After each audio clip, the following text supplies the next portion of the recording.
بسم اللہ الرحمن الرحیم۔ السلام علیکم پیارے دوستو، اللہ تعالیٰ نے فرمایا اور میں نے جنوں اور انسانوں کو اپنی عبادت کے لیے پیدا کیا ہے۔ اللہ تعالیٰ نے آدم علیہ السلام کو کیوں پیدا فرمایا، ہمیں کیوں پیدا فرمایا؟ تاکہ ہم اس کی عبادت کریں۔ اگرچہ وہ عبادت کا محتاج نہیں، وہ تو بے نیاز ہے، البتہ ہم اس کے محتاج ہیں۔ اس کے اسماء حسین اور بہترین ہیں، وہ عالیشان صفات کا مالک ہے۔ اس نے اپنی پہچان کی خاطر انسان کو پیدا فرمایا۔ رب کائنات ایک چھپے ہوئے خزانے کی طرح ہے، اس نے چاہا کہ اسے پہچانا جائے اور پھر اسی لیے آدم علیہ السلام کو پیدا کیا اور نسل انسانی کا سلسلہ جاری کیا، تاکہ اس کے بندے اس کی عبادت کریں۔ اور عبادت کا ایک مقصد ہے کہ اپنے رب کو تلاش کریں، اس کی کھوج کریں، اس کو پہچانیں۔ ایک وقت تھا کہ آسمان دنیا کی گہما گہمی کسی بڑی خبر کی نوید سنا رہی تھی۔ جوں جوں وقت گزرتا جا رہا تھا، تسبیح و تحلیل میں مصروف فرشتوں کے تجسس اور بے چینی میں اضافہ ہوتا جا رہا تھا۔ نظریں بیت المعمور پر تھی اور کان اللہ کی پکار کے منتظر۔ بالآخر انتظار کی گھڑیاں ختم ہوئیں اور رب ذوالجلال کا حکم فضا میں بلند ہوا، میں زمین پر اپنا نائب بنانے والا ہوں۔ اللہ تعالیٰ نے انسان کو بہترین ڈھانچے اور حسین ترین شکل و صورت سے نوازا، پھر اپنی روح اس میں پھونکی۔ فرشتے اس فیصلے پر حیران تھے۔ ان کا خیال تھا کہ جنات کی طرح یہ بھی زمین پر لڑائی جھگڑا اور فساد کریں گے۔ چنانچہ انہوں نے اس فیصلے کی حکمت معلوم کرنے کی غرض سے ڈرتے ڈرتے عرض کیا، اے ہمارے رب، ایسے شخص کو کیوں پیدا کرتا ہے جو زمین میں فساد کرے اور خون بہائے؟ اور ہم تیری تسبیح، حمد اور پاکیزگی بیان کرنے والے ہیں۔ اس کے جواب میں اللہ تعالیٰ نے فرمایا، جو میں جانتا ہوں تم نہیں جانتے۔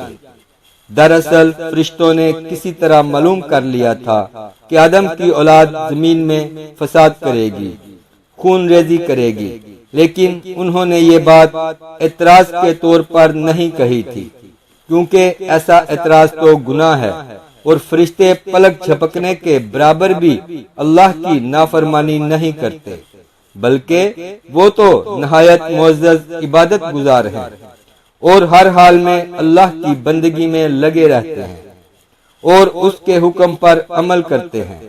اللہ کے حکم کی نافرمانی نہیں کرتے، بلکہ جو حکم دیا جائے بجا لاتے ہیں۔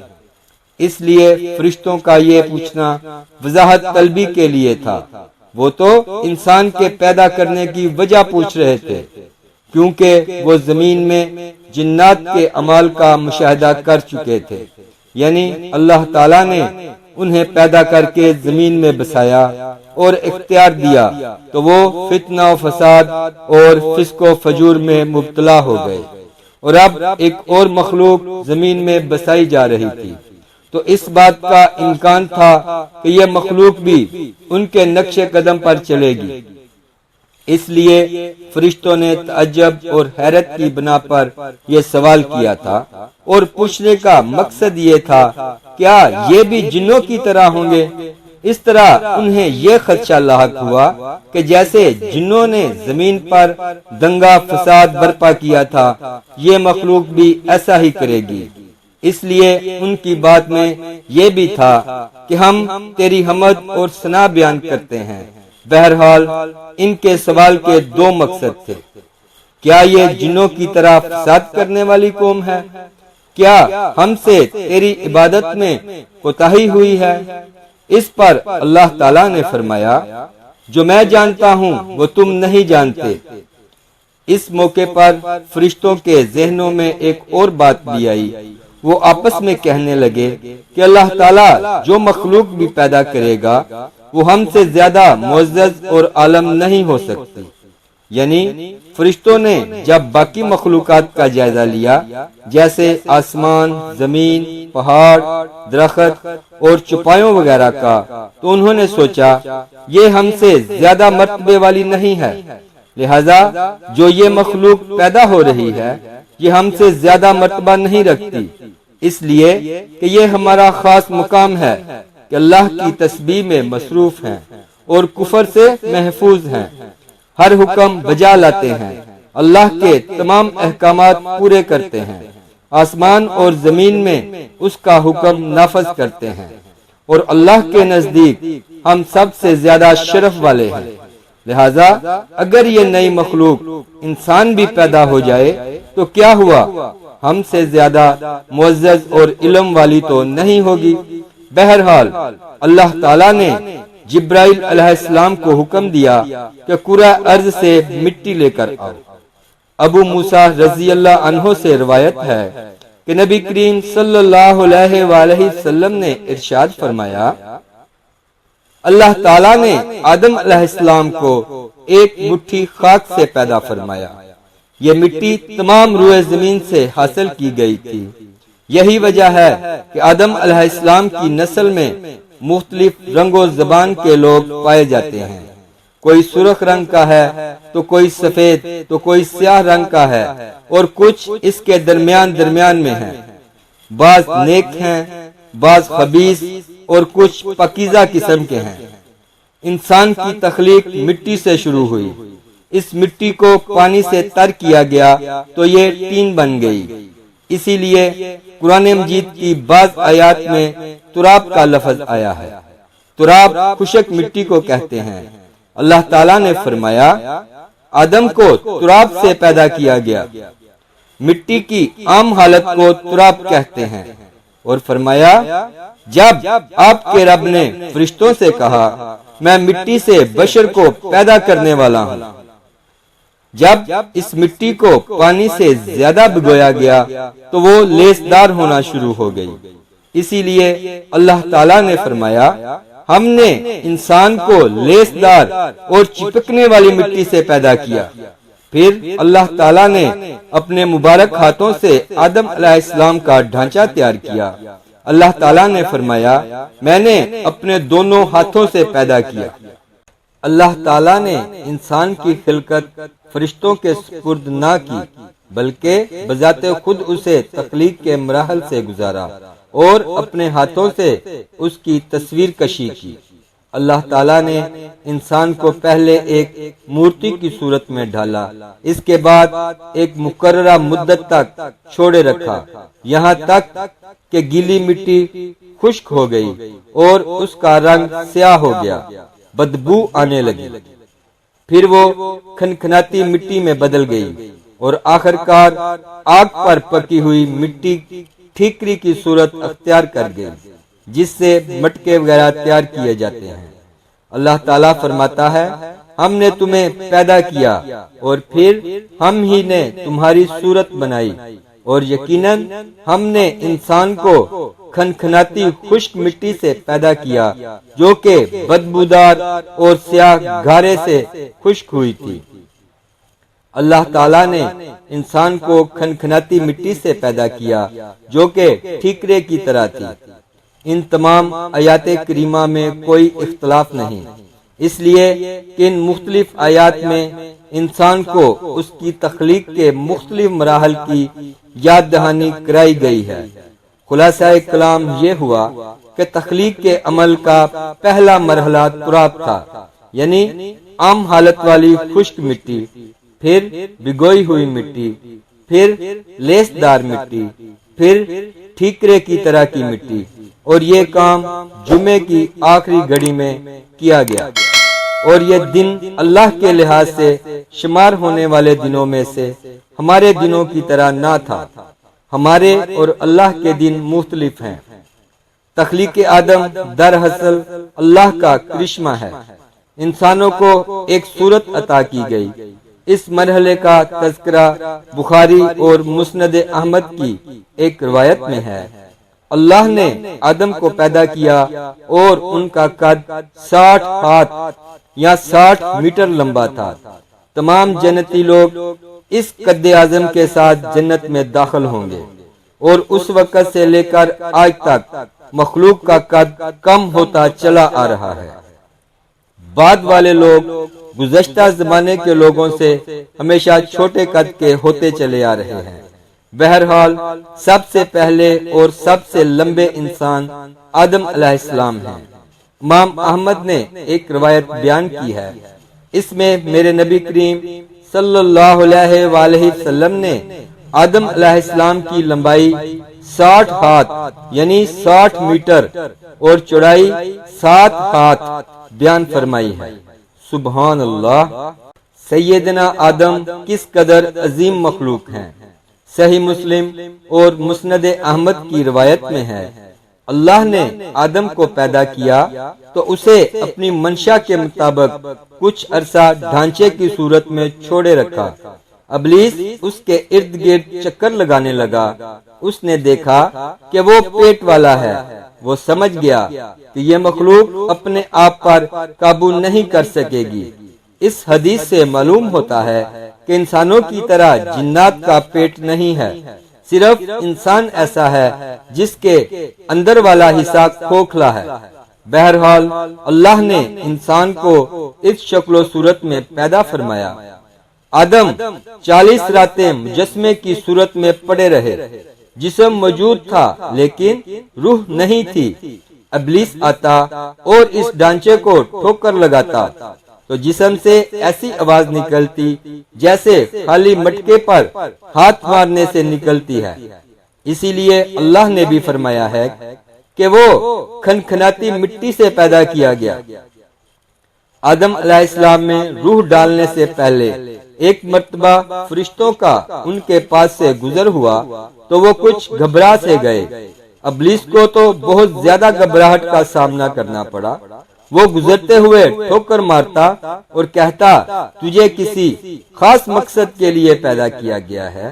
یہ کہہ کر وہ آدم کے منہ میں داخل ہو جاتا اور کمر کے راستے باہر آ جاتا اور فرشتوں سے مخاطب ہو کر کہتا، اس سے گھبرانے کی کوئی ضرورت نہیں۔ اگر مجھے اس پر مسلط کر دیا گیا تو میں یقیناً اسے ہلاکت میں ڈال دوں گا، اور اگر اسے مجھ پر مسلط کر دیا گیا تو بلا شبہ میں اس کی نافرمانی کروں گا۔ اندازہ کیجئے کہ وہ تعجب کر رہا ہے کہ اسے کیوں پیدا کیا گیا ہے۔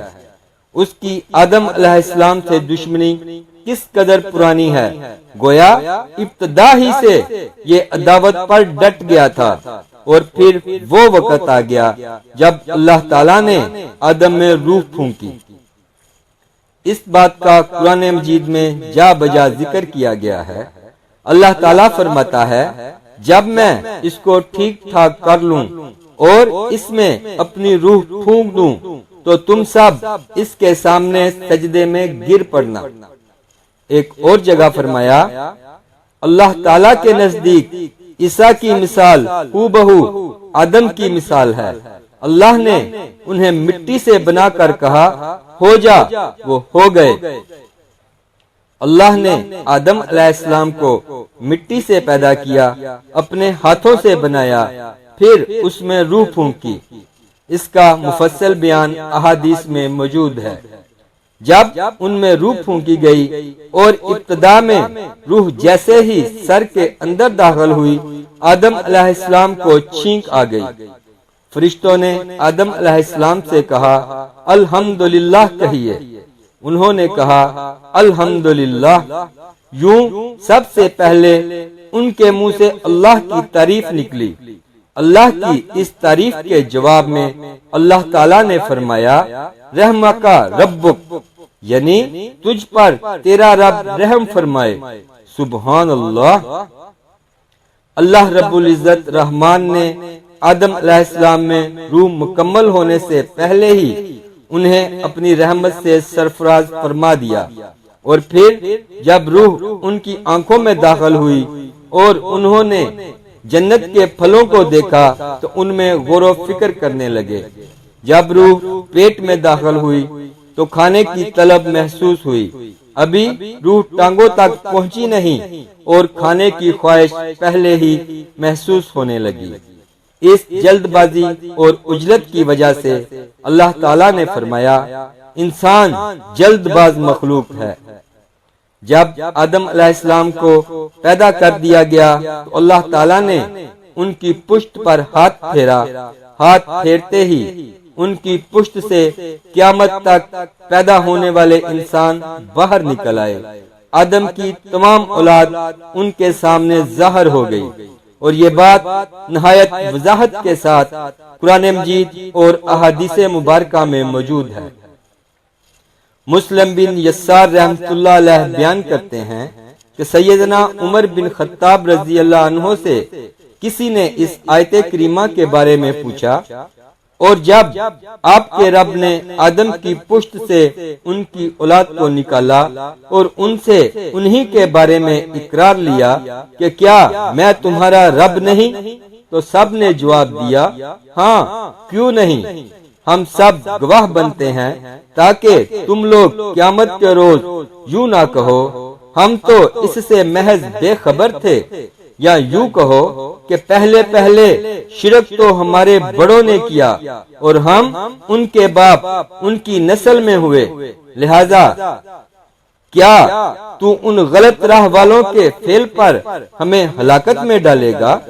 سیدنا عمر رضی اللہ عنہ نے اس شخص کے سوال کے جواب میں فرمایا میں نے سنا ہے کہ رسول اللہ صلی اللہ علیہ وآلہ وسلم فرما رہے تھے اللہ نے آدم علیہ السلام کو پیدا کیا، پھر اپنے دائیں ہاتھ کو اس کی پشت پر پھیرا اور اس سے نسل انسانی کو باہر نکالا، اور ان کی طرف اشارہ کر کے فرمایا میں نے انہیں جنت کے لیے پیدا کیا ہے اور یہ جنت والوں کے عمال کریں گے۔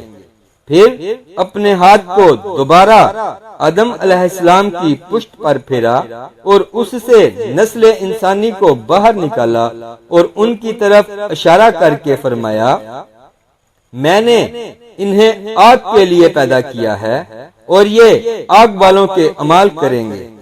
اس پر ایک شخص نے نبی کریم صلی اللہ علیہ وآلہ وسلم سے سوال کیا اے اللہ کے رسول صلی اللہ علیہ وآلہ وسلم تو پھر ہمارے اعمال کس حساب میں شمار ہوں گے؟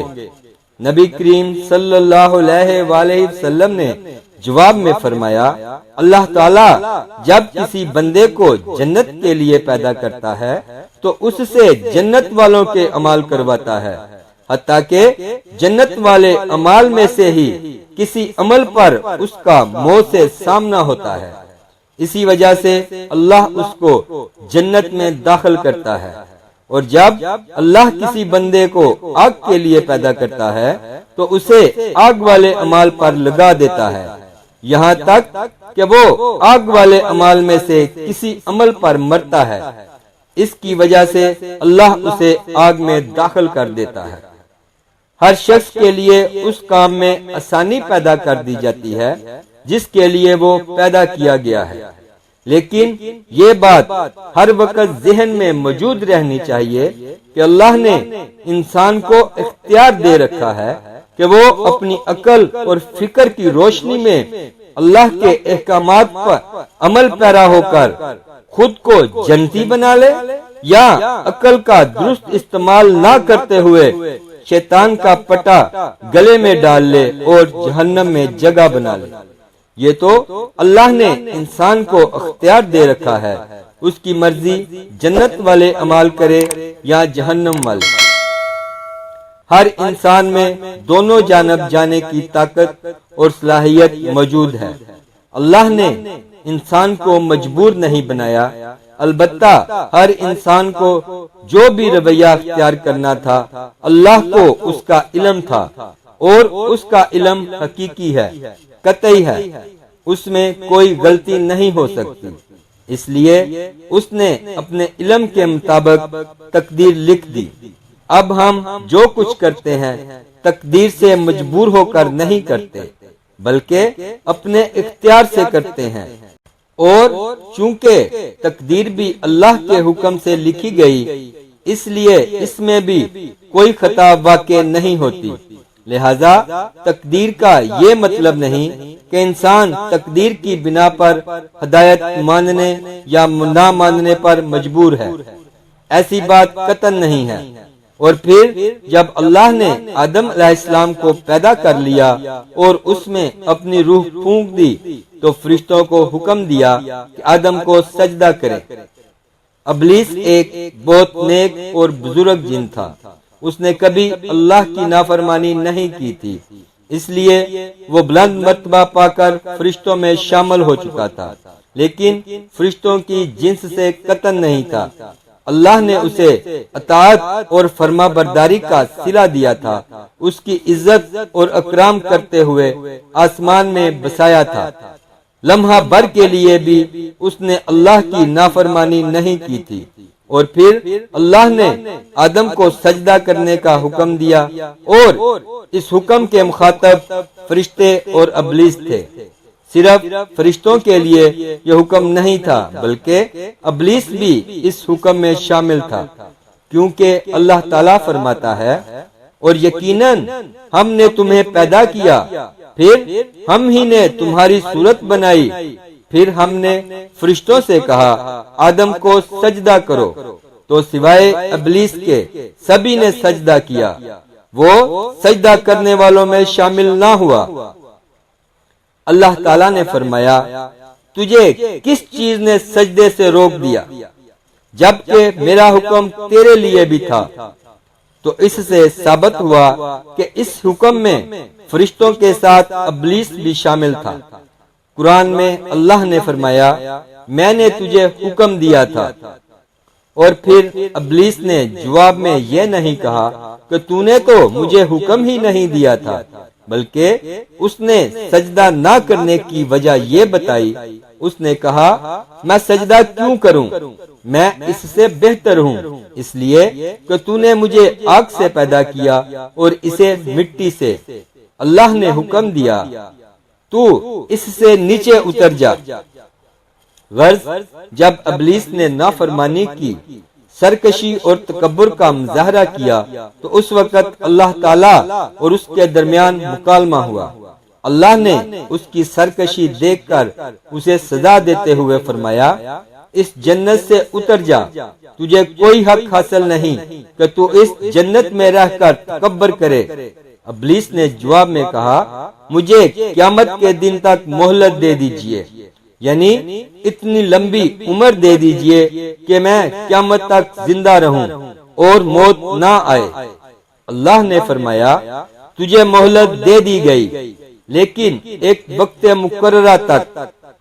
اور جب شیطان اس طرف سے مطمئن ہو گیا کہ اسے مہلت مل گئی ہے، تب اس نے کہا، چونکہ تو نے مجھے گمراہ کر دیا ہے، اس وجہ سے میں قسم کھاتا ہوں کہ میں انسانوں کی گمراہی کے لیے تیرے سیدھے راستے پر بیٹھ جاؤں گا، پھر ان کے آگے سے، ان کے پیچھے سے، ان کے دائیں سے، ان کے بائیں سے، ان کے پاس آؤں گا، اور آپ ان میں سے اکثر لوگوں کو شکر گزار نہیں پائیں گے۔ اللہ تعالیٰ نے شیطان کو رد کرتے ہوئے فرمایا، یہاں سے ذلیل و خوار ہو کر نکل جا، ان میں سے جو شخص بھی تیرا حکم مانے گا میں ایسے تمام گمراہوں سے جہنم کو بھر دوں گا۔ جو انسان بھی تیرا پیروکار بنے گا وہ جہنم کا مستحق اور حقدار ٹھہرے گا۔ ایک اور مقام پر اللہ تعالیٰ نے فرمایا، جب ہم نے فرشتوں کو حکم دیا کہ آدم کو سجدہ کرو تو ابلیس کے سوا سب نے سجدہ کیا۔ اس نے کہا، کیا میں اسے سجدہ کروں جسے تو نے مٹی سے پیدا کیا ہے؟ اچھا دیکھ لے، اسے تو نے مجھ پر فضیلت دی ہے، اگر مجھے بھی تو نے قیامت تک ڈھیل دی تو میں سوائے چند لوگوں کے اس کی اولاد کو گمراہ کروں گا۔ اس پر اللہ نے فرمایا، جا، ان میں سے جو بھی تیرا فرما بردار ہو جائے گا تم سب کی سزا جہنم ہے، جو پورا پورا بدلہ ہے۔ ان میں سے جسے بھی تو اپنی آواز کے ساتھ بہکا سکتا ہے بہکا لے، اور ان پر اپنے سوار اور پیادے چڑھا لا، یعنی اپنے گھڑ سوار لشکر اور پیدل لشکر کو چڑھا کر لے آ، اور اپنا ہر داؤ، ہر ترکیب اور سارے ہتھیار استعمال کر لے، اور ان کے مالوں اور اولاد میں بھی شرکت کر لے، اور تو انہیں دل بہلانے والے وعدے دے لے، یعنی ان کے برے اعمال بنا سوا کر انہیں دکھا، اور غلط خواہشات دلا، جنت، دوزخ اور دوبارہ زندہ نہ ہونے کے وعدے دے، اور ان سے شیطان کے جتنے بھی وعدے ہوتے ہیں سب کے سب سراسر فریب ہیں۔ یقیناً میرے سچے بندوں پر تیرا کوئی قابو اور غلبہ نہیں ہوگا، تیرا رب کارسازی کرنے والا کافی ہے۔ سب سے پہلا نافرمان ابلیس معلوم تھا، وہ خبیث اللہ کے سامنے تکبر سے بھرپور جواب دیتا رہا، اسی وجہ سے اللہ نے اسے کافر کا لقب دیا۔ کافر اسے کہتے ہیں جو نعمت کا انکار کرے۔ اللہ نے اس پر اتنا فضل و کرم اور انعام و احسان کیا کہ بلند ترین مرتبے تک پہنچا دیا، لیکن اس نے اللہ کی اس نعمت کی قدر نہ کی اور کفر کا راستہ اختیار کیا۔ سب سے پہلا گناہ تکبر تھا، اسی لیے علماء کرام فرماتے ہیں تمام گناہوں کی جڑ تکبر اور غرور ہے۔ اسی لیے میرے نبی کریم صلی اللہ علیہ وآلہ وسلم نے اپنی امت کو تکبر نہ کرنے کا سختی سے حکم فرمایا، اس کی برائی، وبال اور ہلاکت سے آگاہ فرمایا۔ آپ صلی اللہ علیہ وآلہ وسلم نے فرمایا اللہ اس شخص کی طرف رحمت سے دیکھے گا بھی نہیں جس نے تکبر کی بنا پر کپڑا ٹخنوں سے نیچے لٹکایا۔ میرے نبی کریم صلی اللہ علیہ وآلہ وسلم نے فرمایا وہ شخص جنت میں داخل ہونے کے قابل نہیں جس کے دل میں ذرا برابر بھی تکبر ہے۔ جو شخص اپنے کپڑے، اپنے مکان اور اپنے قبیلے پر فخر کرتا ہے اس سے اللہ کی رحمت اٹھ جاتی ہے۔ اللہ نے آدم علیہ السلام کو پیدا کیا اور انہیں عالم بنا کر ہی تخلیق کیا، یعنی جب وہ پیدا ہوئے تو جاہل نہیں تھے۔ اللہ نے آدم علیہ السلام کو فرشتوں سے بھی بڑا عالم بنا کر پیدا فرمایا۔ بے شمار احادیث میں آدم علیہ السلام کی ابتدا اور ان کے علم کا ذکر موجود ہے۔ جب اللہ نے آدم میں مکمل روح ڈال دی اور وہ اپنے پاؤں پر کھڑے ہو گئے تو اللہ نے انہیں حکم دیا جاؤ فرشتوں کی جماعت کو السلام علیکم کہو۔ آدم اور فرشتوں کی زبان عربی تھی، یہی زبان اہل جنت کی ہے۔ آدم گئے، جا کر سلام کہا، انہوں نے جواب میں کہا وعلیکم السلام ورحمۃ اللہ، یعنی تجھ پر اللہ کی سلامتی اور رحمت ہو۔ اللہ نے فرمایا یہ تیرا اور تیری اولاد کا آپس میں ایک دوسرے کو تحفہ اور ہدیہ ہے۔ اللہ نے آدم علیہ السلام کو ابتدا ہی میں تمام نام سکھا دیے۔ سیدنا عبداللہ بن عباس رضی اللہ عنہ فرماتے ہیں کہ اللہ نے آدم علیہ السلام کو ہر چیز کا نام سکھا دیا تھا، مثلا یہ پہاڑ ہے، یہ درخت ہے، یہ سمندر ہے، یہ پرندہ ہے، وغیرہ وغیرہ۔ وہ آسمان اور زمین کی ہر چیز کا نام جانتے تھے۔ یہ علم کیسا تھا، انسان نے کس طرح ہر چیز کا نام پہچان لیا۔ اللہ نے آدم علیہ السلام کو صرف شکل و صورت اور تخلیق ہی میں بلند مرتبہ عطا نہیں کیا تھا بلکہ عقل و علم کے لحاظ سے بھی بلند درجے اور مقام پر فائز کیا تھا۔ جیسا کہ اللہ تعالیٰ نے فرمایا اللہ نے آدم علیہ السلام کو ہر چیز کا نام سکھا دیا، پھر ان چیزوں کو فرشتوں پر پیش کیا، مجھے ان چیزوں کے نام بتاؤ اگر تم سچے ہو۔ مطلب یہ کہ تم اپنے دعوے میں کہاں تک سچے ہو؟ جب آدم کی تخلیق ہوئی تو تم نے کہا تھا اللہ جو چاہے پیدا کر لے، قسم ہے وہ ہم سے زیادہ معزز اور عالم نہیں ہوگا۔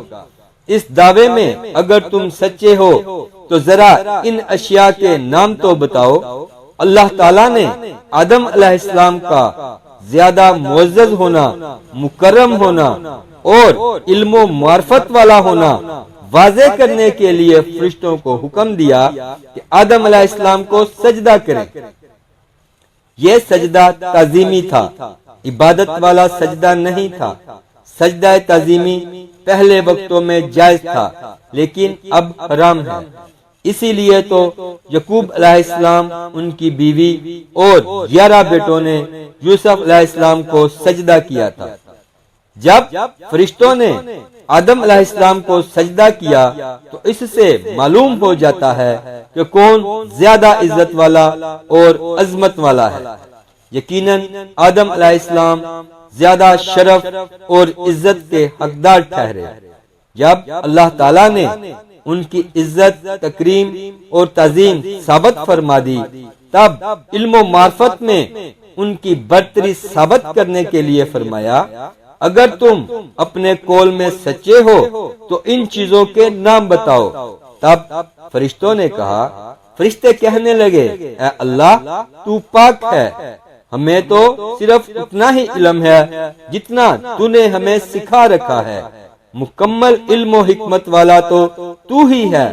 اللہ تعالیٰ نے آدم علیہ السلام سے فرمایا اے آدم تم ان فرشتوں کو ان چیزوں کے نام بتاؤ۔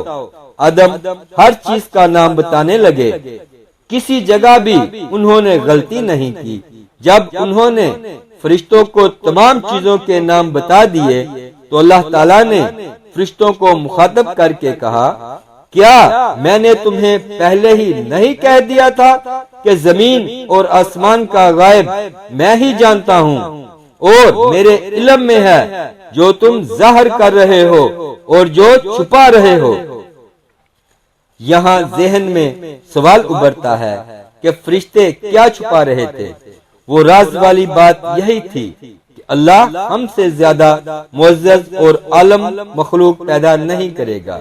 اس کے بعد اللہ تعالیٰ نے اماں حوا کو پیدا فرمایا، انہیں آدم علیہ السلام کے فوراً بعد پیدا نہیں فرمایا، بلکہ آدم علیہ السلام نے کافی عرصہ جنت میں تنہا بسر کیا، اور حدیث میں ہے کہ وہ وحشت محسوس کرتے تھے اور تنہائی کو شدت سے محسوس کرنے لگے تھے۔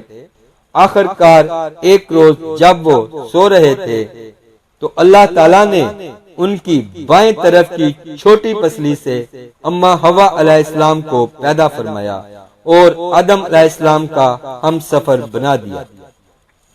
اللہ تعالیٰ نے فرمایا اے لوگو اپنے اس پروردگار سے ڈر جاؤ جس نے تم سب کو ایک ہی جان سے پیدا کر ڈالا اور اس جان یعنی آدم علیہ السلام سے ان کی بیوی کو پیدا کیا۔ آدم علیہ السلام کے وجود ہی سے حوا علیہ السلام کا وجود بنایا گیا، وہ کوئی الگ مخلوق نہیں تھی۔ جب آدم علیہ السلام بیدار ہوئے تو انہوں نے اپنے قریب ایک عورت کو بیٹھے دیکھا، پوچھنے لگے تم کون ہو؟ حوا علیہ السلام نے کہا عورت۔ آدم علیہ السلام نے پھر پوچھا تجھے کس لیے پیدا کیا گیا ہے؟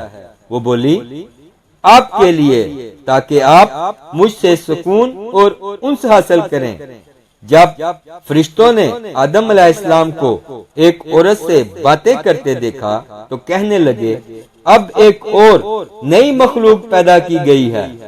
آدم علیہ السلام نے ان مخلوقات کا نام تو بتا دیا تھا جو مشہور و معروف تھیں، ان کا نام پوچھنا چاہیے۔ انہوں نے آدم علیہ السلام سے سوال کیا، انہوں نے فوراً جواب دیا حوا، اس لیے کہ اللہ نے تو آپ کو ہر چیز کا نام سکھا دیا تھا۔ فرشتوں نے کہا ان کا نام حوا کیوں رکھا گیا ہے؟ آدم علیہ السلام نے جواب دیا اس لیے کہ اسے ایک زندہ چیز سے پیدا کیا گیا ہے، حیات کی نسبت سے حوا نام رکھا گیا ہے۔ مسلم شریف میں ہے، سیدنا ابو ہریرہ رضی اللہ عنہ سے روایت ہے کہ نبی کریم صلی اللہ علیہ وآلہ وسلم نے فرمایا جو شخص اللہ اور آخرت کے دن پر ایمان رکھتا ہے، جب وہ کسی معاملے کے لیے حاضر ہو تو وہ بھلائی والی بات کرے یا خاموش رہے، اور عورتوں کے بارے میں بھلائی کی وصیت حاصل کر لو، یعنی ان کے ساتھ اچھا سلوک کرو، کیونکہ عورت پسلی سے پیدا کی گئی ہے اور پسلی میں زیادہ ٹیڑھا حصہ اوپر والا حصہ ہوتا ہے، اگر تم اس کو سیدھا کرنا چاہو گے تو توڑ ڈالو گے، اور اگر اس کو چھوڑ دو گے تو وہ اسی طرح ہمیشہ ٹیڑھی رہے گی۔ احادیث میں سیدنا ابراہیم علیہ السلام کی زوجہ سیدہ سارہ علیہ السلام کا قصہ موجود ہے۔ وہ حوا علیہ السلام کے بعد کائنات کی سب سے زیادہ خوبصورت عورت تھیں۔ احادیث سے یہ اشارہ ملتا ہے کہ حوا علیہ السلام ابتدائی انسانیت سے لے کر قیامت تک پیدا ہونے والی تمام عورتوں میں خوبصورت تھیں۔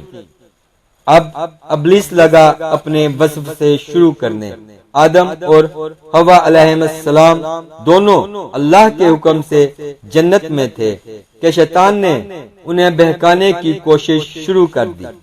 اللہ تعالیٰ نے فرمایا اور ہم نے کہہ دیا اے آدم تم اور تمہاری بیوی جنت میں رہو اور جہاں سے چاہو با فراغت کھاؤ۔ جنت بھی کیسی؟ اللہ تعالیٰ نے فرمایا وہ جنت کہ جس کی چوڑائی ہی آسمانوں اور زمین کے برابر ہے، سو اس جنت میں سے جو چاہو سو کھاؤ، کچھ بھی منع نہیں سوائے ایک درخت کے۔ چنانچہ ارشاد ہوا اور ہم نے کہا اے آدم تم اور تمہاری بیوی جنت میں رہو، پھر جس جگہ سے چاہو با فراغت کھاؤ اور اس درخت کے پاس مت جاؤ ورنہ ظالموں میں سے ہو جاؤ گے۔ ایک اور جگہ فرمایا اور جب ہم نے فرشتوں سے کہا آدم کو سجدہ کرو تو ابلیس کے سوا سب نے سجدہ کیا۔ ابلیس نے انکار کیا تو ہم نے کہا اے آدم یہ تیرا اور تیری بیوی کا دشمن ہے، خیال رکھنا ایسا نہ ہو کہ وہ تم دونوں کو جنت سے نکلوا دے اور تو مصیبت میں پڑ جائے۔ یہاں تو تجھے آرام ہے، نہ تو بھوکا ہے اور نہ ننگا، اور نہ تو یہاں پیاسا ہوتا ہے، نہ دھوپ سے تکلیف اٹھاتا ہے۔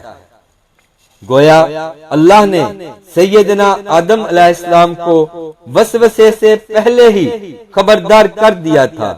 ان آیات سے یہ بھی پتا چلا کہ انسان سے ابلیس کی عداوت اور دشمنی ابتدا ہی سے چلی آ رہی ہے، اور یہ بھی ثابت ہوا جو لوگ کہتے ہیں انسان ابتدا میں ننگا تھا، ان کا کہنا صحیح نہیں ہے، اس لیے کہ اللہ تعالیٰ نے جنت میں بھی آدم علیہ السلام پر لباس رکھا اور زمین میں بھی لباس نازل کر دیا، جیسا کہ اللہ تعالیٰ نے فرمایا اے آدم کی اولاد ہم نے تم پر لباس کو نازل کیا جو تمہاری شرمگاہوں کو چھپاتا ہے اور زینت کا سبب بھی ہے، اور تقوی کا لباس اس سے بھی بہتر ہے۔ اس لیے آدم ابتدا میں ننگے نہیں تھے، انہیں تو ننگے پن کا علم ہی نہیں تھا، اور نہ ہی ان کی بیوی کو برہنہ ہونے کا علم تھا۔ اللہ نے آدم علیہ السلام کو کامل نعمتوں سے نوازا، بھوک نہ پیاس، یہاں تک کہ پیاس کے اسباب سے بھی محفوظ، نہ گرمی اور نہ بھوک، اور بے انتہا حسن و جمال، مشقت نہ تکلیف، بدبختی نہ بدقسمتی۔ آدم اور حوا علیہ السلام کے دلوں میں وسوسہ ڈالنے کے بارے میں بھی قرآن میں ذکر ہے۔ پھر شیطان نے ان دونوں کے دلوں میں وسوسہ ڈالا۔ یہ وسوسہ اس نے ان دونوں کو طمع دلانے کی صورت میں پورا کیا، اور یہ طمع دلائی کہ اس درخت کو کھانے کی صورت میں ہمیشگی اور بقا ملتی ہے، اور کبھی نہ ختم ہونے والی بادشاہت حاصل ہوتی ہے۔ اور اس وسوسے کا مقصد یہ تھا تاکہ ان کا پردہ بدن جو ایک دوسرے سے پوشیدہ تھا دونوں کے روبرو بے پردہ کر دے۔ ان کی شرمگاہوں کو ننگا کرنے کے لیے اس نے ایسا کیا۔ وہ دونوں کپڑے میں ملبوس تھے، ستر ڈھانپ رکھا تھا۔ جب انہوں نے اس درخت سے کھایا تو لباس نیچے گر گیا، دونوں برہنہ ہو گئے۔ یہی شیطان چاہتا تھا کہ انہیں برہنہ کر دے، اللہ کی نافرمانی پر اکسائے۔ ارشاد ہوتا ہے، شیطان نے انہیں وسوسہ ڈالا، کہنے لگا، اے آدم، کیا میں تمہیں دائمی زندگی کا درخت اور وہ بادشاہت نہ بتلا دوں جو کبھی پرانی نہ ہو؟ جب تم اس درخت سے کھاؤ گے تو ہمیشہ زندہ رہنے والے بن جاؤ گے اور زبردست بادشاہت حاصل کر لو گے۔ اس نے یہ تمنا بھی دلائی، تمہارے رب نے تم دونوں کو اس درخت سے اس لیے منع کیا ہے کہ تم دونوں فرشتے نہ بن جاؤ یا ہمیشہ زندہ رہنے والے نہ بن جاؤ، یعنی تم اس درخت سے کھا لو گے تو فرشتے بن جاؤ گے اور ہمیشہ قائم دائم رہو گے۔ پھر وہ وسوسہ ڈالتے ہوئے جھوٹی قسمیں کھانے لگا، جیسا کہ ارشاد ہوتا ہے، اور ان دونوں کے روبرو قسمیں کھانے لگا کہ یقین آ جائے میں آپ کا خیر خواہ ہوں۔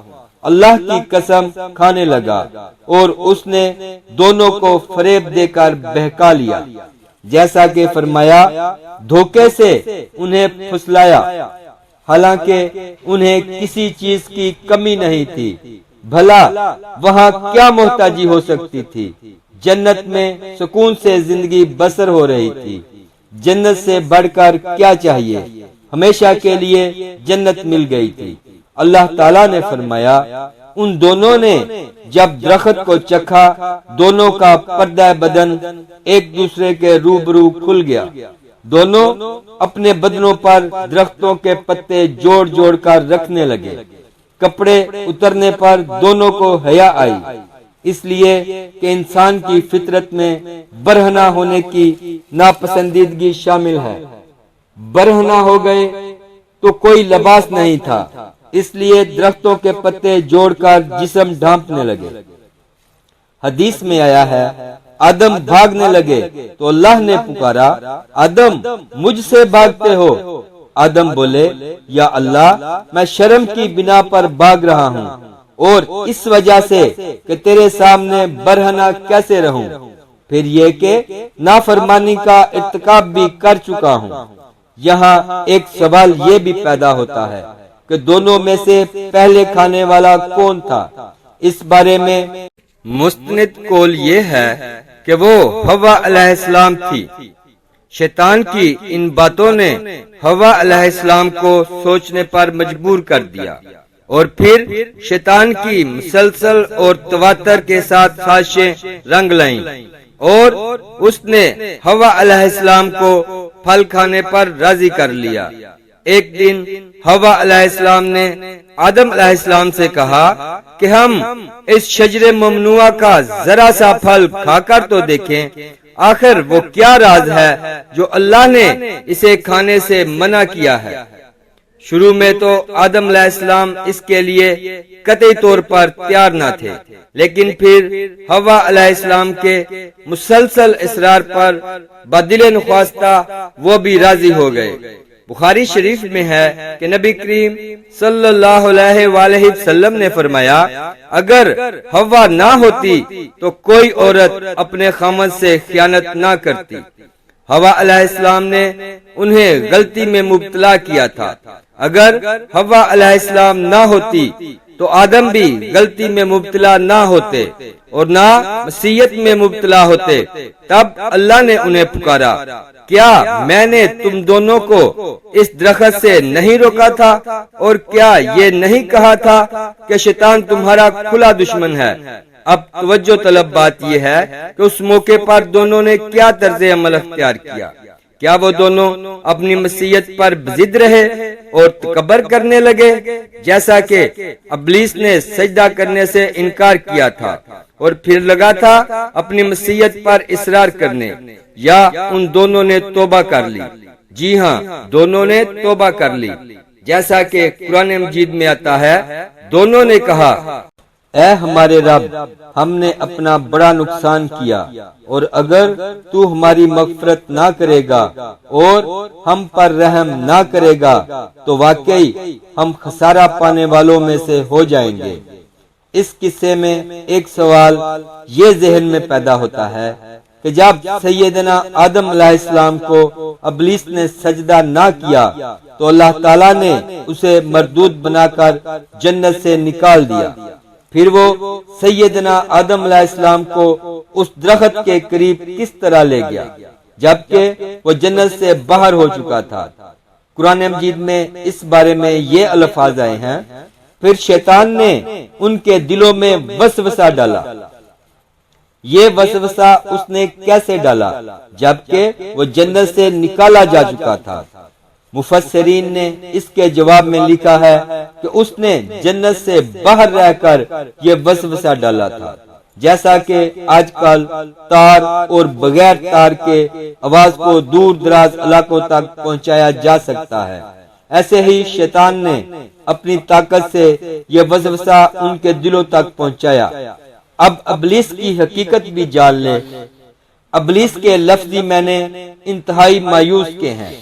یہ جب بارگاہ الہی سے راندا گیا تو ہمیشہ ہمیشہ کے لیے اللہ کی رحمت سے مایوس ہو گیا تھا، اس لیے اسے یہ لقب ملا۔ حضرت ابن عباس رضی اللہ عنہ نے فرمایا کہ ابلیس کا نام عزازیل تھا، یہ جنات میں سے تھا، اپنے رب تعالیٰ کی اطاعت سے نکل کر ابلیس ہوا۔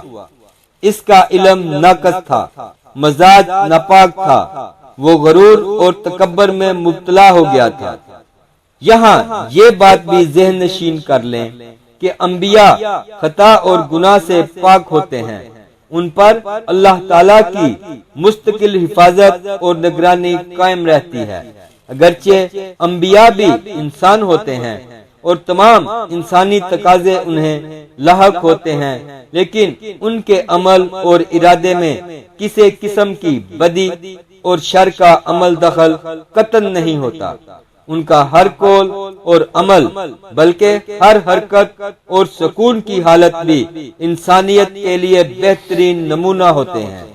البتہ بشر ہونے کی وجہ سے بھول کا امکان ہوتا ہے، تاہم بھول ہو جانے کی صورت میں انہیں فوراً ہی خبردار کر دیا جاتا ہے۔ بھول ہو جانا بشری طبیعت کا خاصہ ہے۔ اللہ تعالیٰ نے ہر انسان کی فطرت میں یہ چیز رکھی ہے۔ انبیاء سے بھول چوک ہو جانے میں بھی اللہ تعالیٰ کی کئی ایک حکمتیں پوشیدہ ہیں۔ مثلاً بہت سی قومیں اپنے نبیوں کے معجزات دیکھ کر ان میں ربوبیت کی صفات کی قائل ہو گئیں، یہاں تک کہ بعض قوموں نے اپنے نبیوں کو اللہ یا اللہ کا بیٹا بھی سمجھ لیا۔ جب انبیاء سے بھول اور لغزشیں ہوئیں تب گویا لوگوں پر یہ بات واضح کی گئی کہ یہ الہ نہیں ہے، الہ ہوتے تو کس طرح ان سے بھول ہو سکتی تھی۔ اس سے یہ بتانا بھی مقصد تھا کہ انبیاء انسان ہی ہوتے ہیں، کوئی ماورا مخلوق نہیں ہوتے۔ سیدنا آدم علیہ السلام کے واقعے پر غور کرنے سے یہ حقیقت مزید واضح ہو جاتی ہے کہ سیدنا آدم علیہ السلام کی یہ لغزش گناہ نہیں تھی۔ ممنوع درخت کا پھل کھاتے ہی سیدنا آدم علیہ السلام اور اما حوا علیہ السلام کا لباس اتر گیا تھا۔ اس لباس کے بارے میں مفسرین نے لکھا ہے کہ وہ لباس دراصل نور کا تھا، یعنی وہ جنت کا خاص لباس تھا جو صرف اسی عالم میں پہنا جا سکتا ہے۔ اللہ تعالیٰ نے اپنے فضل و کرم سے جنت میں ان کی ستر پوشی کا انتظام فرما دیا تھا۔ اللہ کا حکم ہوا جنت سے اتر جاؤ، تم آپس میں ایک دوسرے کے دشمن ہوگے اور تمہارے واسطے زمین میں رہنے کی جگہ ہے اور ایک وقت تک نفع حاصل کرنا ہے۔ فرمایا تم وہیں زندگی بسر کرو گے اور وہیں مرو گے اور وہیں سے دوبارہ نکالے جاؤ گے۔ قرآن مجید کے دیگر مقامات میں بھی اس قصے کی تفصیل موجود ہے۔ مثلا فرمایا اور اس سے قبل ہم نے آدم سے ایک عہد لیا تھا مگر وہ بھول گئے اور ہم نے ان میں کوئی عزم نہیں پایا۔ اللہ تعالیٰ نے فرمایا اور جب ہم نے فرشتوں سے کہا آدم کو سجدہ کرو تو ابلیس کے سوا سب نے سجدہ کیا، اس نے صاف انکار کر دیا۔ تو ہم نے کہا اے آدم یہ تیرا اور تیری بیوی کا دشمن ہے، خیال رکھنا ایسا نہ ہو وہ تم دونوں کو جنت سے نکلوا دے اور تو مصیبت میں پڑ جائے۔ یہاں تو تجھے یہ آرام ہے کہ نہ تو بھوکا ہوتا ہے اور نہ ننگا، نہ تو یہاں پیاسا ہوتا ہے اور نہ دھوپ سے تکلیف اٹھاتا ہے۔ لیکن شیطان نے اسے وسوسے میں ڈال دیا، کہنے لگا میں آپ کو دائمی زندگی کے درخت اور وہ بادشاہت بتلاؤں جو کبھی پرانی نہ ہو۔ چنانچہ ان دونوں نے اس درخت سے کھایا، پس ان کے ستر کھل گئے اور وہ بہشت کے پتے اپنے اوپر چپکانے لگے۔ آدم نے اپنے رب کی نافرمانی کی، پس بہک گیا۔ پھر اس کے رب نے نوازا، اس کی طرف توجہ فرمائی اور اس کی رہنمائی کی۔ حکم ہوا تم دونوں یہاں سے اتر جاؤ، تم آپس میں ایک دوسرے کے دشمن ہو۔ اب تمہارے پاس میری طرف سے جب کبھی ہدایت پہنچے تو جو میری ہدایت کی پیروی کرے نہ تو وہ بہکے گا نہ تکلیف میں پڑے گا، ہاں جو میری یاد سے روگردانی کرے گا اس کی زندگی تنگی میں رہے گی اور بروز قیامت ہم اسے اندھا کر کے اٹھائیں گے۔ آدم علیہ السلام زمین پر اترے اور اپنے رب سے توبہ کے کلمات سیکھ لیے۔ وہ کلمات یہ ہیں، اے ہمارے رب ہم نے اپنا نقصان کیا اور اگر تو نے ہم پر مغفرت اور رحمت نہ فرمائی تو ہم خسارہ اٹھانے والوں میں سے ہو جائیں گے۔ آدم علیہ السلام زمین پر اترے اور ان کے ساتھ حوا علیہ السلام بھی اتری اور ان کے ساتھ ہی ابلیس کو بھی اتارا گیا۔ ابن عباس رضی اللہ عنہ فرماتے ہیں کہ آدم علیہ السلام کو ہند میں، حوا علیہ السلام کو جدہ میں اور ابلیس کو بصرہ کے قریب اتارا گیا۔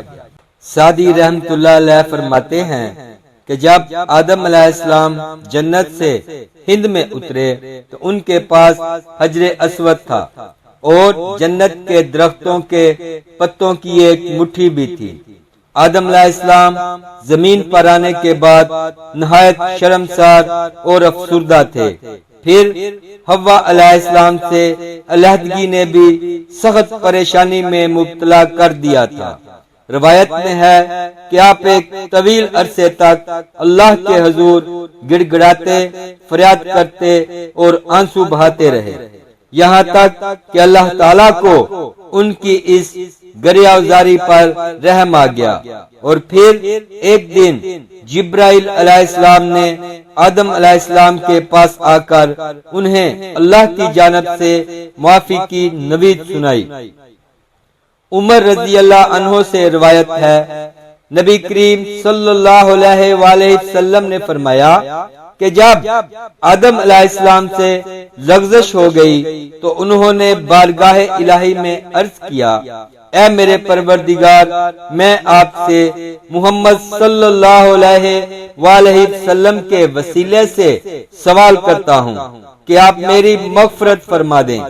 اللہ رب العزت نے فرمایا، تو نے محمد صلی اللہ علیہ وآلہ وسلم کو کیسے جان لیا جبکہ میں نے ان کو اب تک پیدا نہیں فرمایا؟ آدم علیہ السلام نے عرض کیا، اے پروردگار، جب آپ نے مجھے اپنے ہاتھوں سے پیدا فرمایا اور مجھ میں جان ڈالی، پھر میں نے اپنا سر اٹھایا تو عرش پر لکھا دیکھا، لا الہ الا اللہ محمد رسول اللہ۔ تو میں نے جان لیا کہ جس ذات کا نام آپ نے اپنے نام کے ساتھ ملایا ہے، اس سے بڑھ کر آپ کے نزدیک اور کوئی محبوب نہیں ہو سکتا۔ تو اللہ نے فرمایا، اے آدم، تو نے سچ کہا، وہ میرے نزدیک سب سے زیادہ محبوب ہے، اور جب تو نے ان کے وسیلے سے مجھ سے مانگ لیا تو پس میں نے تیری بخشش کر دی، اور اگر محمد صلی اللہ علیہ وآلہ وسلم نہ ہوتے تو میں آپ کو بھی پیدا نہ کرتا۔ آدم علیہ السلام خوشی سے سرشار بارگاہ الہی میں سر بسجود ہو کر شکر بجا لائے۔ پھر جبرائیل علیہ السلام انہیں لے کر مکہ آئے، جہاں آدم علیہ السلام نے کعبہ شریف کی بنیاد رکھی اور حجر اسود کو کعبہ کی دیوار پر نصب فرمایا، پھر اس کے گرد طواف کیا۔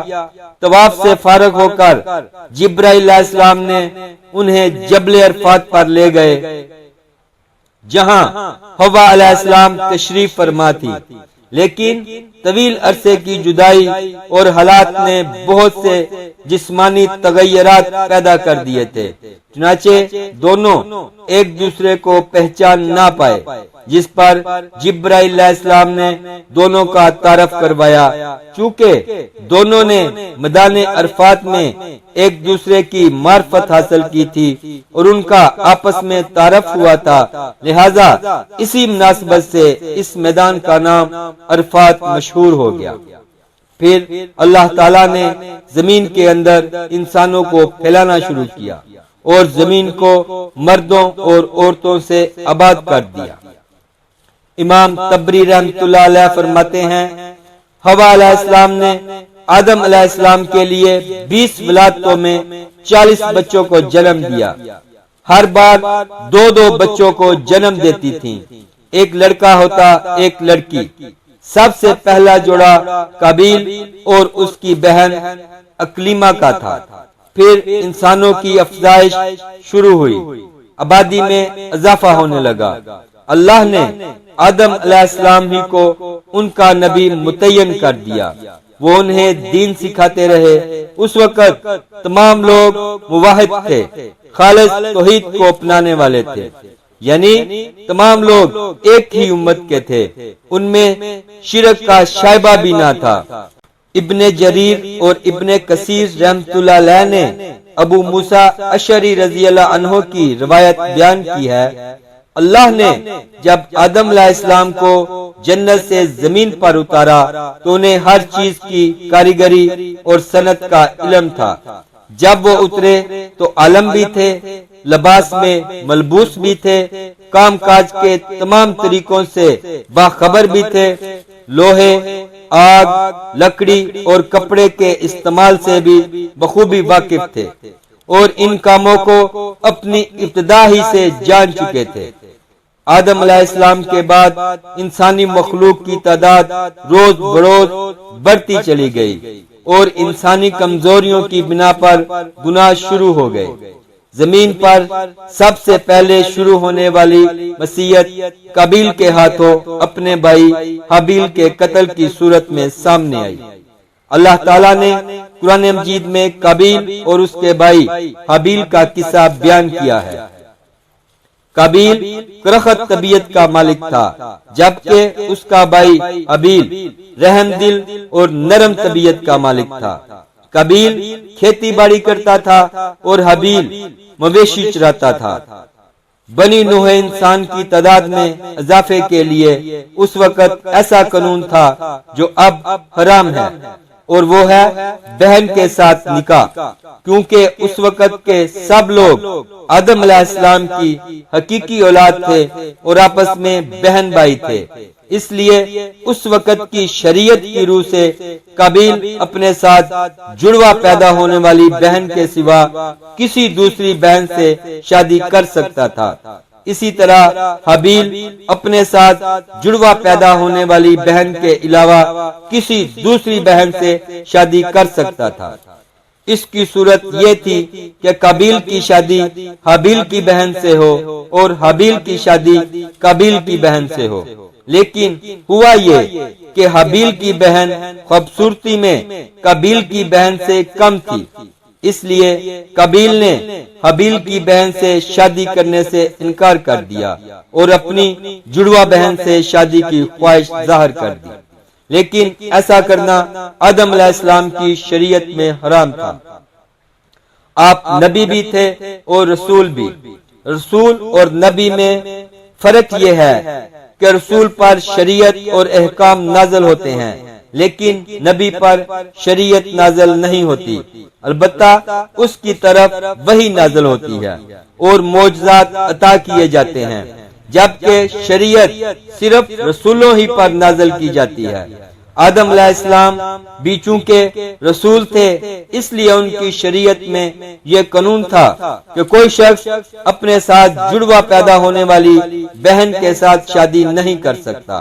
قابیل اس شرعی حکم کی وجہ سے غضبناک ہو گیا، اس نے تعجب کا اظہار کرتے ہوئے اس قانون کو ماننے سے انکار کر دیا۔ آدم علیہ السلام نے ان دونوں کے درمیان فیصلہ کرتے ہوئے انہیں حکم دیا کہ دونوں اللہ کے حضور ایک ہدیہ پیش کریں۔ ہدیہ اس جانور کو کہتے ہیں جسے اللہ کے نام پر ذبح کر کے فقراء میں تقسیم کر دیا جائے۔ اس سے مقصود اللہ کے لیے اپنی نیت کو خالص کرنا ہوتا ہے۔ اس عمل کو قربانی کہا جاتا ہے۔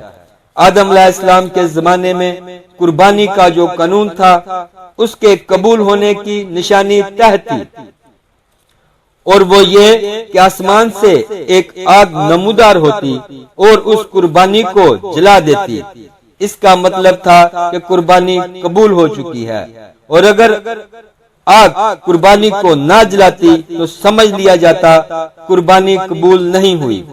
آخر قربانی کا دن آ پہنچا۔ حابیل نے اپنے مویشیوں میں سے ایک بہترین جانور لیا اور قربان گاہ میں لا کر اللہ کے حضور پیش کر دیا۔ دوسری طرف قابیل نے اپنی کھیتی کے غلے میں سے ردی قسم کا غلہ قربانی کے لیے پیش کیا۔ دوسرے دن دونوں قربان گاہ پہنچے تو انہوں نے دیکھا کہ حابیل کی قربانی قبول ہو چکی ہے، جبکہ قابیل کی قربانی کو آگ نے چھوا تک نہیں تھا۔ یہ دیکھ کر قابیل حابیل پر غضبناک ہوا۔ شیطان نے بھی اسے وسوسے میں مبتلا کیا کہ اپنے بھائی کو قتل کر دے۔ اس نے اپنے بھائی حابیل کو جان سے مار ڈالنے کا پختہ ارادہ کر لیا۔ اس وقت تک روئے زمین پر کوئی انسان قتل نہیں ہوا تھا۔ انسانی تاریخ میں یہ پہلا قتل ہے جس کا ارتکاب قابیل نے کیا۔ وہ اپنے بھائی حابیل کے پاس گیا اور اس سے بولا، میں تجھے قتل کر دوں گا۔ جواب میں حابیل نے کہا، اگر تو مجھے قتل کرنے کی کوشش کرے گا تو میں اپنے دفاع میں ہاتھ نہیں اٹھاؤں گا، اس لیے کہ میں چاہتا ہوں تو اپنے دیگر گناہوں کے ساتھ میرے قتل کا گناہ بھی اٹھا لے، تیرے گناہ زیادہ ہو جائیں گے۔ چنانچہ ایک تاریک رات میں حابیل سویا ہوا تھا کہ قابیل ایک بڑا سا پتھر اٹھا کر اس کے پاس آیا۔ اس نے وہ پتھر اپنے بھائی کے سر پر دے مارا۔ اس طرح اس نے حابیل کو قتل کر دیا۔ روئے زمین پر قتل کی ابتدا کر دی، زمین کو پہلے خون سے رنگ دیا۔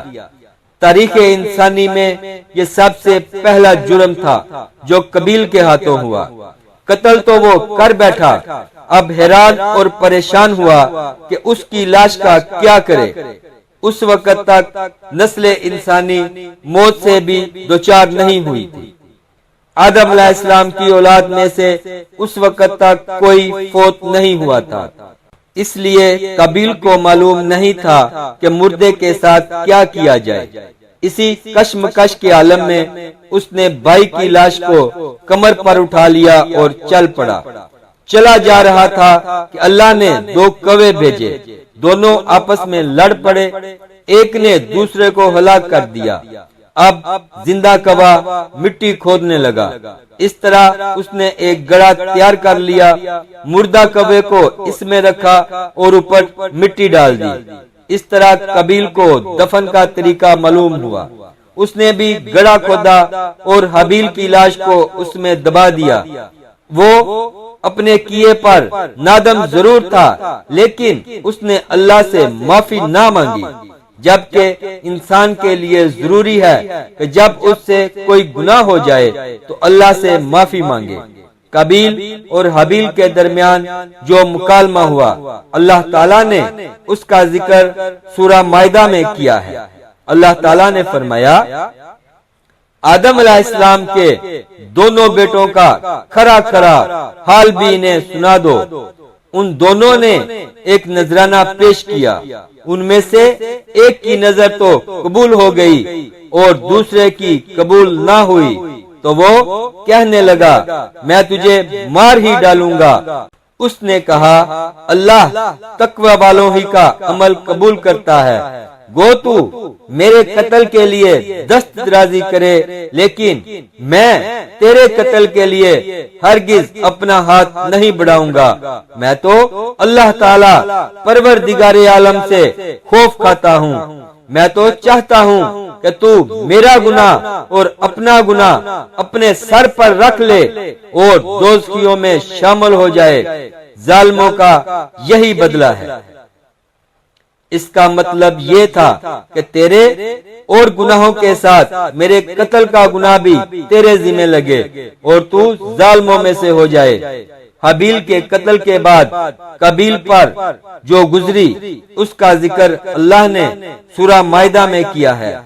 پس اسے اس کے نفس نے اپنے بھائی کے قتل پر آمادہ کر دیا اور اس نے اسے قتل کر ڈالا، اس سے وہ نقصان والوں میں سے ہو گیا۔ پھر اللہ تعالیٰ نے ایک کوے کو بھیجا جو زمین کھود رہا تھا تاکہ اسے دکھائے کہ وہ کس طرح اپنے بھائی کی لاش کو چھپا سکتا ہے۔ وہ کہنے لگا ہائے افسوس، کیا میں ایسا کرنے سے بھی گیا گزرا ہو گیا کہ اس کوے کی طرح اپنے بھائی کی لاش کو چھپا دیتا۔ پھر تو وہ بڑا ہی پشیمان اور شرمندہ ہوا۔ سیدنا سعد بن ابی وقاص رضی اللہ عنہ سے روایت ہے کہ انہوں نے سیدنا عثمان رضی اللہ عنہ کی شہادت کے فتنے کے وقت فرمایا، میں گواہی دیتا ہوں کہ نبی کریم صلی اللہ علیہ وآلہ وسلم نے فرمایا تھا ایک بہت بڑا فتنہ رونما ہوگا، اس میں بیٹھنے والا کھڑے ہونے والے سے بہتر ہوگا اور کھڑا ہونے والا چلنے والے سے بہتر ہوگا اور چلنے والا دوڑنے والے سے بہتر ہوگا۔ کسی نے کہا اگر کوئی میرے گھر میں داخل ہو کر میری طرف ہاتھ بڑھائے تاکہ وہ مجھے قتل کر دے تو نبی کریم صلی اللہ علیہ وآلہ وسلم نے فرمایا تو آدم علیہ السلام کے بیٹے کی طرح قتل ہو جا، یعنی اس فتنے میں قتل ہو جانا۔ حابیل کی سنت پر عمل کرتے ہوئے خود ہاتھ نہ اٹھانا، قاتل کہلانے کی بجائے مقتول ہونے کو پسند کرنا۔ اسی طرح مسند احمد کی ایک روایت میں ہے نبی کریم صلی اللہ علیہ وآلہ وسلم نے فرمایا دنیا میں جب بھی کوئی ظلم سے قتل ہوتا ہے تو اس کا گناہ آدم علیہ السلام کے بیٹے قابیل کی گردن پر ضرور ہوتا ہے، اس لیے کہ وہ پہلا شخص ہے جس نے ظالمانہ قتل کی ابتدا کی اور یہ ناپاک طریقہ جاری کیا۔ اس حدیث سے اس جرم کی نوعیت کا بخوبی اندازہ ہوتا ہے کہ اللہ تعالیٰ نے اس کو صرف ایک قتل قرار نہیں دیا بلکہ اس کو ایک گناہی حرکت قرار دیا۔ قیامت تک آنے والے لوگ جو اس گناہ کے مرتکب ہوں گے ان کا کچھ گناہ قابیل کے حساب میں ڈالا جائے گا۔ حابیل کو قتل کرنے کے بعد قابیل نے اپنی بیوی کو ساتھ لیا اور دور دراز نرم زمین کے پاس جا کر رہائش پذیر ہو گیا اور آدم علیہ السلام کے سامنے تک نہ ہوا۔ آدم علیہ السلام پہاڑوں کے قریب ایک بستی میں رہ رہے تھے، یہ ان سے بہت دور جا بسا تھا۔ اس طرح قابیل کا آدم علیہ السلام سے رابطہ بالکل ختم ہو گیا اور اس سے ایک نئی نسل کی ابتدا ہوئی۔